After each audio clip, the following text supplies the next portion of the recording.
திமுக, அதிமுக, அதாவது எடப்பாடி பழனிசாமி, திரு ஸ்டாலின், இந்த 10 ஆண்டு கால அரசாங்கத்தில் நடந்த அவலங்கள், ஊழல்கள், கொள்ளைகள், இதற்கு எதிராக மக்கள் வாக்களிச்சிருக்கிறாங்க.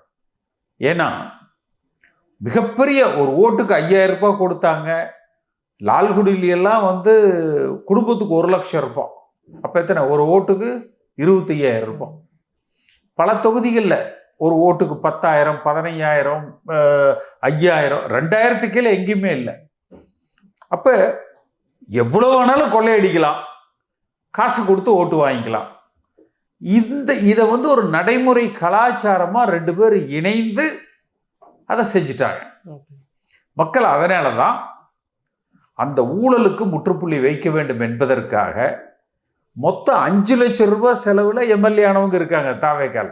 எந்த பணத்தையும், இன்னும் சொல்ல போனால் யாருன்னே வேட்பாளர் தெரியாது. விசில் விஜய் ஓட்டு போட்டாங்க. யாருன்னே வேட்பாளரே யாருன்னு தெரியாது.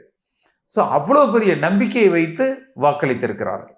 திரு ஸ்டாலின் அவர்களைப் போல இவரும் தமிழ்நாட்டு மக்களை ஏமாற்றி விட்டால் மக்கள் அடுத்த முறை இவருக்கும் திரு ஸ்டாலின் அவர்களுக்கு என்ன பனிஷ்மெண்ட் கொடுத்தாங்களோ, அதாவது எப்படி தோல்வியை பரிசாக கொடுத்தாங்களோ, அதை இவருக்கும் கொடுத்துருவாங்க.